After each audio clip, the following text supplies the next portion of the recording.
psicofonía, ¿verdad? Por culpa del ordenador, ¿no? Entonces, Emilio y Fernando son más jóvenes que yo, pero eran una excepción, eran los saltos de las generaciones. La segunda cosa es que, claro, después de oírles a ellos, a mí lo que me apetece es empezar ya el debate y empezar a discutir, no hablar yo. Voy a ser breve, por lo tanto, por puro egoísmo. Pero sí me voy a permitir un pequeño comentario antes de empezar a cosas que han dicho tanto Emilio como Fernando. En el caso de Fernando es muy importante la alusión que ha hecho a la transición. Se nos olvida demasiado deprisa a los que la vivimos y quizá no lo hemos contado lo suficientemente bien a los que no la vivieron, lo que era vivir en un régimen dictatorial, blando hasta cierto punto en la etapa final, duro en muchos años. Y le voy a poner solamente un ejemplo. En el año 1975, si hubiéramos tenido esta reunión, que probablemente nos hubieran dado permiso con algunas pegas, todos sabríamos quiénes eran los capitanes generales de las regiones militares de España. En este momento estoy seguro que ninguno, yo el primero, sabemos decir más de un nombre, si acaso, de un capitán general. ¿Por qué? Bueno, pues porque no estamos en una dictadura militar y nos importa un pimiento quién sea el capitán general de la región militar 2, 3 o la 1. ¿Y cuáles son esas regiones militares, dicho sea de paso? Bien, yo voy a intentar ser lo más breve posible y voy a limitarme en mi condición de... Me he convertido en un auscultador cotidiano de lo que piensa la ciudadanía y me considero un poco como el radiólogo que hace radiografías todos los días y se lo manda al experto y tiene el atrevimiento de poner a pie de página, yo creo que esto es esto, pero en fin, que lo decida el experto, ¿verdad? Entonces yo produzco o intento producir todos los días de la forma más fiel, honesta y veraz posible reflejos de lo que opina la ciudadanía y por presión de la actividad misma dejo a otros colegas, ejemplarmente a Emilio Lamo y a Fernando Vallespín, que son, creo, y lo digo porque aparte de ser muy amigos, son personas que admiro intensamente desde hace muchos años, son dos de los mejores analistas que tenemos en España.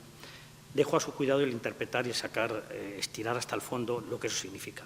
Por mi parte, hoy voy a cometer el atrevimiento de intentar muy rápidamente hacer un pequeño retrato robot de cómo veo yo, a partir de mi experiencia diaria de auscultador del pulso ciudadano, cómo está nuestro país en este momento. En gran parte voy a coincidir con cosas que han dicho los dos y, por lo tanto, no voy a repetirlas. Me pasa un poco lo que ustedes recordarán o recordaréis a Lelutier cuando decían eso. ¿Qué puede decir ya que no se haya dicho o que sí se haya dicho? ¿Verdad? Bueno, pues un poco es la situación que me encuentro. Yo empezaré diciendo lo que le contesté a un periodista extranjero del New York Times que me preguntaba, en base a los datos que yo manejo, ¿cómo diría que es España? Y dije, pues mire, mis compatriotas, si lo digo a lo mejor me tiran por un puente, pero yo diría que es un país serio y decente. No digo que todos los españoles sean serios y decentes, digo que la sociedad española, la gran mayoría de las instituciones, de los individuos, de los profesionales son gente seria y decente. Lo que ocurre es que por las distintas circunstancias que han mencionado tanto Emilio como más detalladamente Fernando, se ha producido una erosión en algunos puntos cardinales, centrales, y genera la sensación de que estamos ante una ola de corrupción inédita. Bueno, la ciudadanía tiende a pensar, tenemos un sondeo de la semana pasada, que realmente más que haber más corrupción que nunca, lo que hay es más sensibilidad y más reacción social, no necesariamente más capacidad punitiva, porque los tribunales van a su aire y en fin, nuestro sistema procesal es de los más garantistas del mundo, cosa que en teoría está bien y en la práctica se convierte en que el imputado, que es una figura novedosa en nuestra legislación, que ahora quieren quitar, puede torear impunemente al juez porque no comete delito si no dice toda la verdad o si se retracta o si va, como están haciendo todos los imputados conocidos, dosificando la información que tienen, dejando que el pobre juez corra como un galgo detrás de la liebre para comprobar que hay de verdad, que hay de mentira, impunemente, porque como no están bajo juramento, pues no se les puede acusar ni siquiera de perjurio, ¿no? Entonces, la sensación que hay de que hay más corrupción de la que realmente existe, pero cualquiera que viva, y todos vivimos en este país, difícilmente, si conocemos un país donde haya corrupción, y por desgracia países hermanos nuestros pues abundan en ese fenómeno, difícilmente podemos decir que España es un país corrupto. Ninguno de vosotros ha tenido la experiencia de pagarle a un guardia civil 10 euros para que no te multe, o ir a una ventanilla y pagar un dinero para que te hagan más deprisa el pasaporte, o de, en fin, cualquier de estas prácticas que son corruptelas corrientes en otros ámbitos. Con esto no estoy condonando la corrupción que existe en absoluto.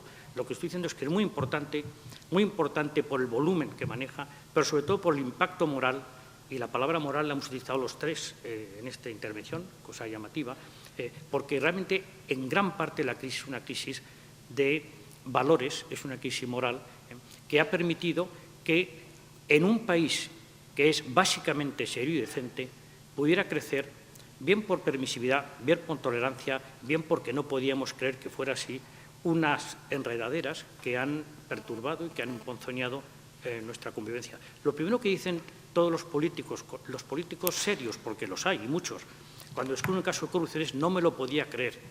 A todos nos cuesta mucho creer que un amigo, un compañero, alguien con el que hemos confraternizado mucho, descubre de pronto que es un corrupto. O sea, a mí, si yo mañana descubro que Fernando Villespín o Emilio no son el paradigma de honestidad por los que les tengo, me da un infarto, ya os lo aviso a todos, y a ellos sobre todo, me dais ese disgusto.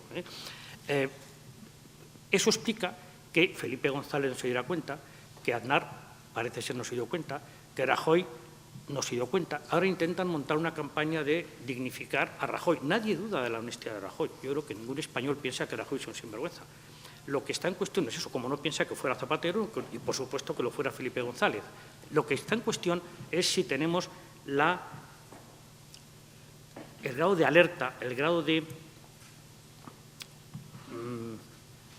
digamos, vigilancia suficiente para impedir que comportamientos que todos reprobamos realmente no se produzcan.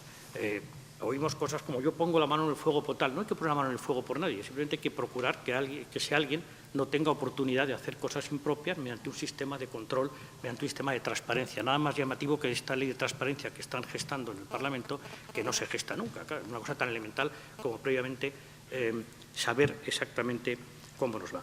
Bien, dicho esto, que España es un país serio y decente, lo baso en las siguientes constataciones, y como sois colegas todos, pues podéis matizarlo y corregirlo. En primer lugar, somos un país llamativamente tolerante, lo ha dicho Emilio, y es cierto.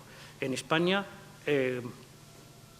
mi generación nos llama favorablemente la atención ver como temas muy controvertidos ahora en países que antes iban por delante de nosotros, aquí los asumimos con total naturalidad, elegancia, incluso con muy buen estilo, y allí yo nunca pude imaginar que fuera Francia el país en el que habría de haber una guerra en la calle por el matrimonio homosexual. Vamos, ha roto muchos de mis esquemas de juventud. Es decir, que Francia, que era el paradigma del país liberal, abierto, tolerante, etcétera, resulta que monta una trifulca civil inmensa, y en España se aprobó la ley del matrimonio homosexual.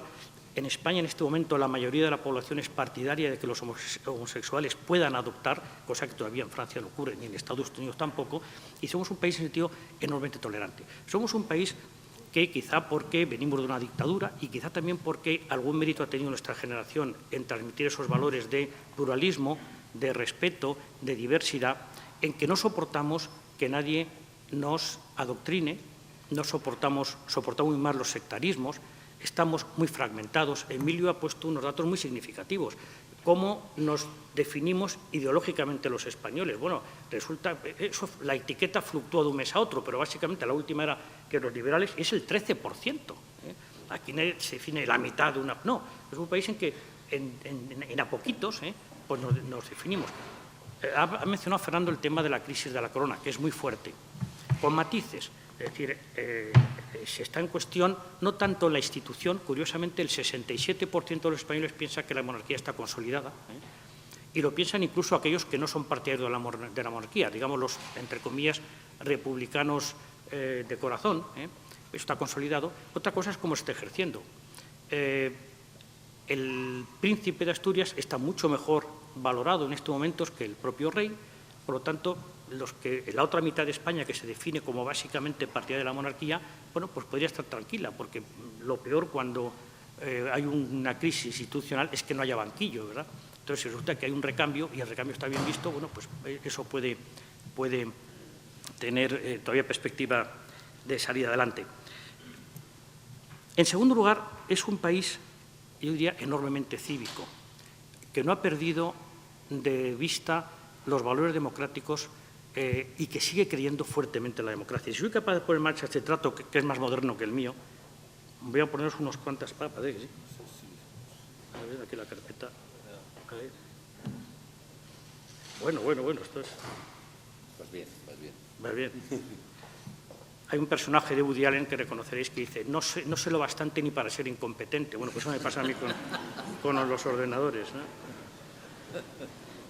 Aunque creo que voy a conseguirlo. ¿Cómo se abre esto? A ver, ayuda, Fernando. Ah, ya está. No, Ya está, esto está en marcha. Bien, pues fijaros que con la que está cayendo, todavía el 75% de los españoles, el mismo porcentaje que hace un año, dice que la democracia es preferible a cualquier otra forma de gobierno. Es decir, aquí nadie está poniendo en cuestión la democracia. Ya lo han dicho Emilio, lo ha dicho Fernando. Lo que se cuestiona es cómo funciona esta democracia. Pero no estamos inventando cómo hizo o intentó hacer o simuló hacer nuestra generación en el mítico mayo del 68, inventar otra cosa. No, aquí lo que estamos es que lo que hay es lo que tiene que haber, pero que funcione bien. En segundo lugar, decía, me parece que era Emilio, que el periodo actual, con todos sus defectos y insuficiencias, es el mejor de la historia de España. Bueno, eso lo pensaba el 72% en el 2011, ha bajado como consecuencia de la crisis, pero sigue siendo una mayoría clara. Evidentemente, nadie en España ha vivido todos los últimos 400 años para hacer una comparación fundada. Si yo no puedo decir realmente que estamos mejor que hace 300 años, esto hay que tomarlo en sentido ponderativo, es una forma de expresar lo bien que queremos estar, puesto que no visualizamos, por lo que sabemos o por lo que nos imaginamos, que nunca antes hayamos vivido mejor. Los economistas, los historiadores lo corroboran y, en todo caso, la ciudadanía lo piensa así también. En tercer lugar, claro, lo que hay es una insatisfacción muy profunda. A nosotros sale 79, al PIB 88, bueno, son diferencias que entran dentro de márgenes de error y depende de cómo se haga. En todo caso, 8 de cada 10, 9 de cada 10 españoles están insatisfechos con cómo funciona la democracia. Es un cambio importante porque en el 77 había ya en el 2007 había un fermento importante de insatisfacción, como ha mencionado también, me parece que era Emilio. A partir de 2004 empieza a haber un run de incomodidad, pero con todo seguían siendo una mayoría no abrumadora, pero una mayoría clara, quienes pensaban que, bueno, la democracia funcionaba razonablemente bien. Eso se ha venido abajo en la medida que la crisis ha avanzado y en este momento es un clamor que esto no funciona como debería funcionar. ¿Qué se propone? Bueno, de los partidos políticos, que es una cosa muy interesante que han mencionado tanto Fernando como Emilio, están en crisis profundísima. Por cierto, entre paréntesis, como me dedico profesionalmente todos los días a hacer sondeos, ahora resulta que la culpa de la crisis del bipartidismo la tienen los periódicos, fundamentalmente el diario El País, y los que hacemos sondeos de opinión, que evidentemente somos los que, por poner el espejo, estamos creando el problema, ¿no? Verán estos días en la prensa alguna iniciativa a ese respecto que espero que no llegue a ningún sitio. Pero vamos, resulta que contar lo que pasa es lo que hace que las cosas pasen. Y eso es una pista de ese autismo que hemos mencionado los tres, en que se ha encerrado la clase política española por muchos motivos, algunos muy sutiles, como los que ha sugerido Fernando, otros más pedestres, simplemente porque pierden contacto con la realidad cotidiana y se sorprenden. La queja más común de los políticos, ¿cuál es? No logramos conectar con la sociedad. Bueno, eso es una perfecta tontería, porque ¿por qué conectan los movimientos populares? ¿Por qué el 15M, por qué la plataforma de afectados por la hipoteca tiene un apoyo del 80% ciudadano? Es llamativo, porque, por ejemplo, mayo del 68 nunca tuvo un apoyo ciudadano masivo, y sin embargo el 15M lo ha tenido, lo sigue teniendo. Bueno, en parte porque lo que dicen es lo que la ciudadanía piensa. En segundo, porque lo dicen, y lo ha subrayado Emilio, y es muy importante, desde una perspectiva irrenunciable, que es el pacifismo.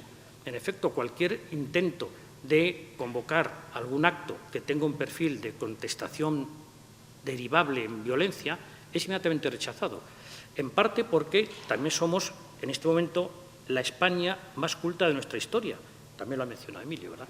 La mitad de nuestros jóvenes está en paro, pero también la mitad tiene títulos universitarios, y cuando les oyes hablar en el 15M podrás pensar que esto es más o menos ingenuo, que es más o menos posible, pero lo que no es nunca ninguna tontería ni ninguna exageración fabuladora ni simplemente utópica.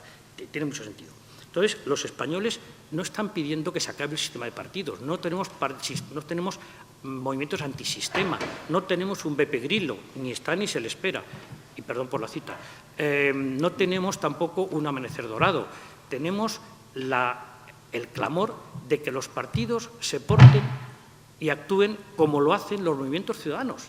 Eso es lo que está diciendo la ciudadanía. ¿Por qué no pueden estos grupos, que son los que se encargarían de canalizar nuestros problemas, nuestros conflictos y darles solución, no pueden actuar y ser tan receptivos como en cambio lo son los movimientos ciudadanos?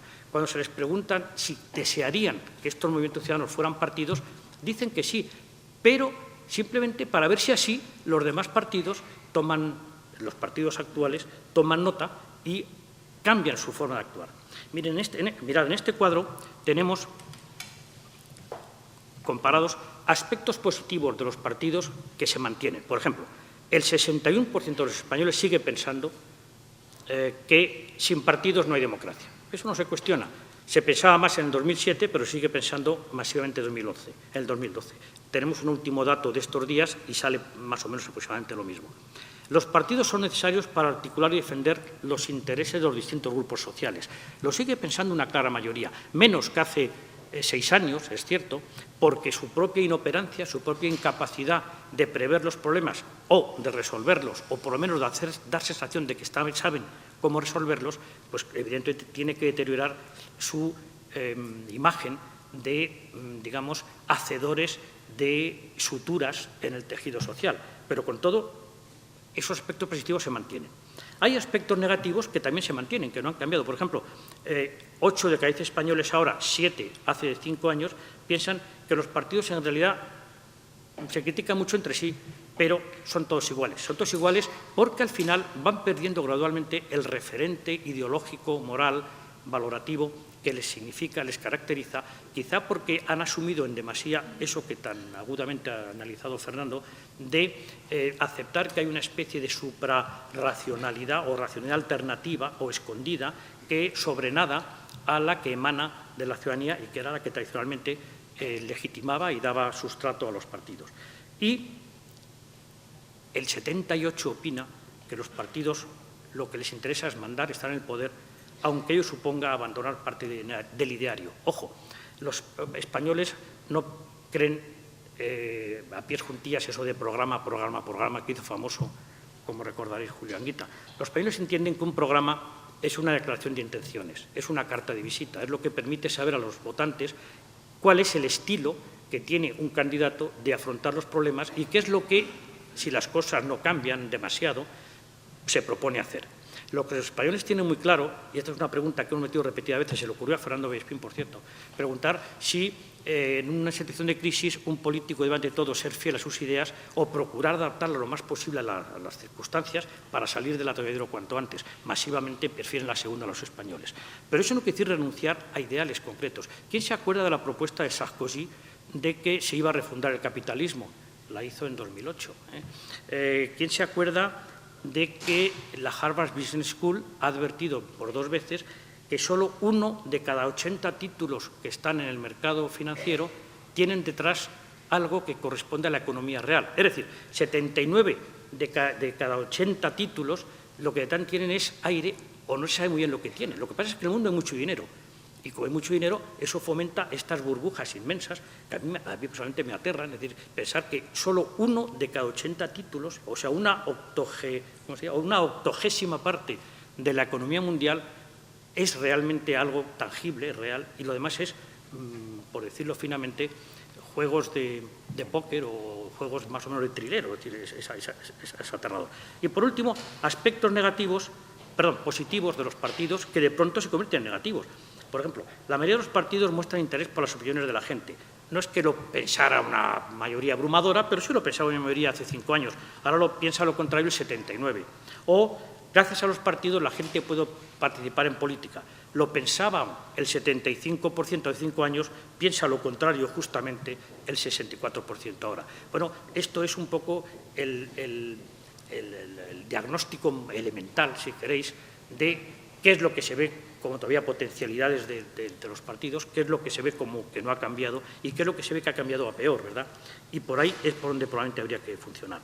Evidentemente, cuando preguntas a la gente qué habría que hacer, te dice cosas que sabemos que no son, primero, posibles, segundo, que no son mágicas. Y hay que tomarlas no como la expresión realmente de un deseo fundado, sino como intentar ver vías de escape o abrir ventanas por las que se oxigene un sistema político que perciben como acartonado, rigidificado y que no responde ya a lo que solía ser la dinámica que le regía.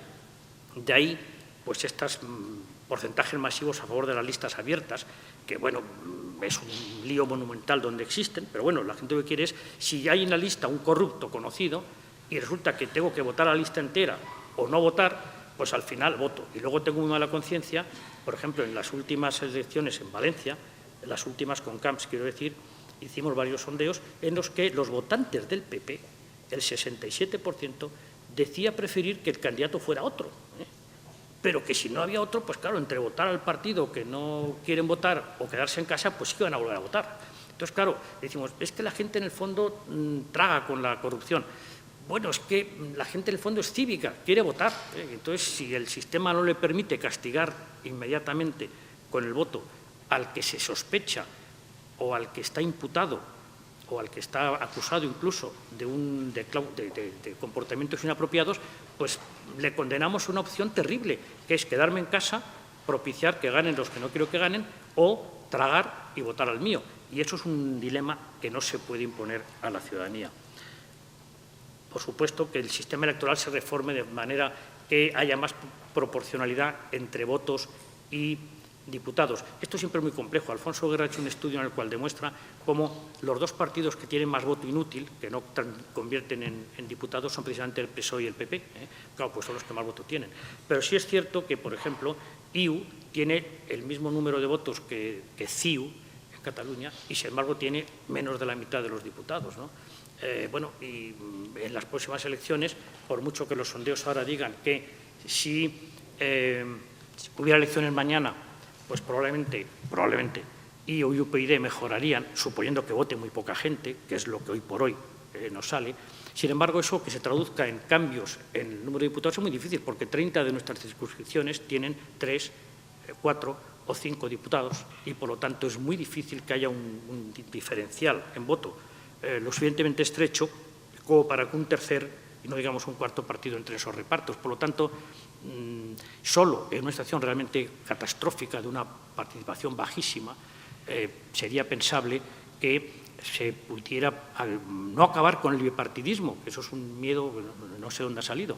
Volveríamos a eso que se llamaba antes el bipartidismo imperfecto, es decir, dos grandes partidos, centro-izquierda, centro-derecha, para entendernos, y otro más a su izquierda o más a la derecha de cualquiera de estos dos, con una diferencia, que a lo mejor, en vez de ser el partido bisagra un partido nacionalista, como ha sido en los últimos 15 años, sería un partido también de implantación nacional, lo cual introduce perspectivas radicalmente distintas de cara a la gobernación del país, como es obvio. Esto se me ha ido muy deprisa. Os he dicho al principio que creo que España es un país serio y decente. Sin embargo, la gente cada vez está más desmoralizada y no lo cree. Tenéis que en abril decía el 42 que éramos un país serio y decente, ahora lo dice el 38. El cambio se produce básicamente entre los votantes del PP. Los del PSOE siguen pensando lo mismo que hace 4 meses. Son los votantes del PP los que van gradualmente desmoralizándose. Pasa de un 58 que decía que éramos un país serio y decente a decir el 48. Eso explica también lo que está ocurriendo con la intención de voto de ese partido, que está alcanzando niveles inéditos.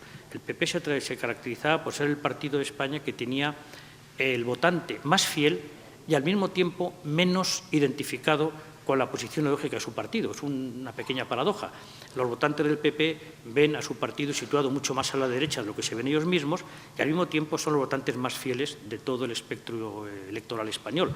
Y lo que está ocurriendo ahora es que en este momento la fidelidad de voto, es decir, los votantes del PP que dicen que volverían a votarle, repito, que dicen, si hubiera elecciones ya veríamos lo que pasaría, pero como ahora no cuesta nada hablar, pues lo que dicen no llega al 35%. Hay que tener en cuenta que el PP está perdiendo o ha perdido votantes que no eran suyos, para entendernos, si es que los votantes son de alguien.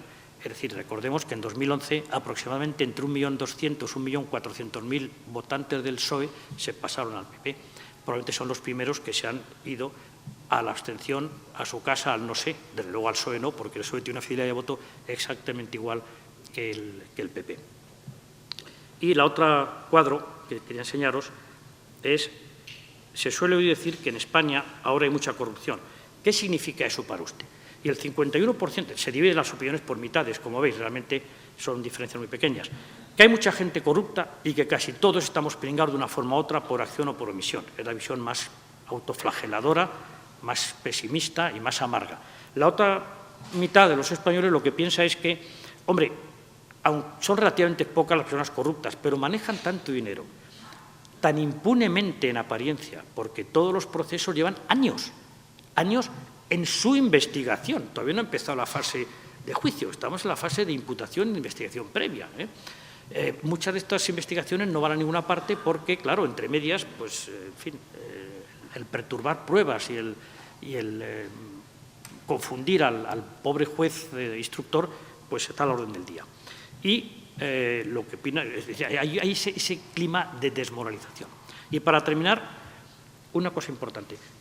Uno de los factores añadidos a los que han mencionado tanto Emilio como Fernando, que hace que este país se mantenga todavía estructurado, que no esté que no se descomponga, que no se descuartele, que no se desencuaderne, es que hay unos valores básicos que comparte la inmensa mayoría de la población. Por ejemplo, este país le pasa lo que al burgués gentilhombre de Molière, ¿verdad?, que hablaba en prosa sin saberlo. Este país es socialdemócrata sin saberlo. Si ponemos la etiqueta la fastidiamos. Pues eso lo digo aquí en petit comité. Este país es un país moralmente socialdemocrático, en el sentido de que, por ejemplo, el 72% de los españoles, y es un dato de la semana pasada, piensa que quien tiene la obligación de ocuparse de los desfavorecidos y de los desprotegidos es el Estado. Solo un 9% piensa que sean las personas mismas. En Estados Unidos casi es al revés la cifra. En segundo lugar, el 65% de los españoles piensa que las cosas van mejor si los gobiernos tienen algún tipo de control y de supervisión sobre la economía, que si la economía tiene las mínimas trabas posibles. Todos keynesianos.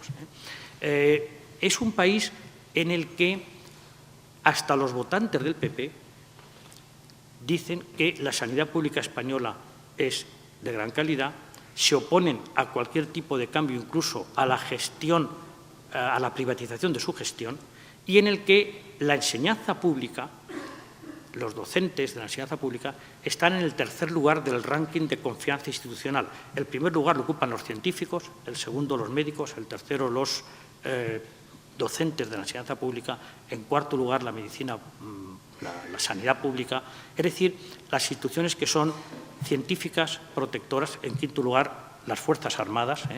De las tres pilares del régimen anterior, que eran la policía, las Fuerzas Armadas y la Iglesia, solo una, los obispos, están en el último lugar del ranking. Los todos se han reciclado. Las Fuerzas Armadas son la cuarta, la policía son la sexta. Bueno, eso explica ese sustrato de base que hay ideológico, es lo que arma a la sociedad. Son los líderes los que se enzarzan en polémicas ideológicas.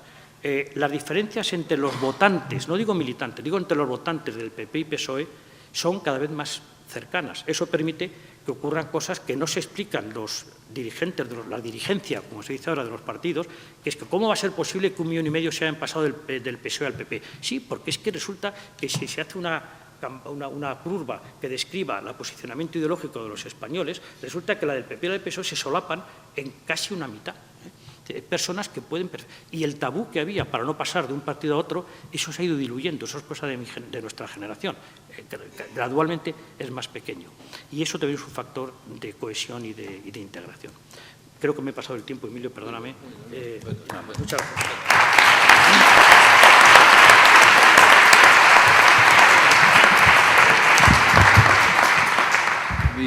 Mi tarea en esta plenario es doble. Por una, la de incentivar a que haya un debate, y por otra, moderarlo. Yo creo que en la primera dimensión he tenido un éxito considerable porque he incentivado la facundia de todos nosotros. En mi tarea como moderador he sido un desastre porque nos hemos pasado por completo de tiempo. Pero bueno, tenemos todavía algunos minutos para poder discutir o debatir alguna cuestión, ¿no? Yo simplemente, a título de avance, me permito sacar una primera conclusión que me parece interesante poner encima de la mesa. Durante mucho tiempo hemos argumentado sesudamente y con rigor que España se caracterizaba por una sociedad civil débil, blanda, casi inexistente. Siempre hemos puesto el ejemplo de cómo Italia era un país con un Estado inexistente, débil, desorganizado, y por el contrario tenía una sociedad civil potente, y eso era lo que mantenía Italia, y que nosotros éramos lo contrario. El Estado español era un Estado fuerte, potente, heredado de los Austrias, una gran burocracia, y la sociedad civil era blanda. Me temo que tenemos que empezar a revisar esto, porque la crisis nos está poniendo de manifiesto que el Estado no era ni mucho menos lo que nos creíamos que era, y que por el contrario la sociedad civil es bastante más seria y bastante más decente, seria y decente. Ha dicho José Juan Toario, y yo comparto esa opinión, ¿no? Me atrevo a poner esto como un primer apunte de semiconclusión, que me parece semiconclusión también positiva, en el sentido de que a pesar de lo mucho que está cayendo, pues estamos descubriendo algunas cosas que no sabíamos que eran positivas. Bien.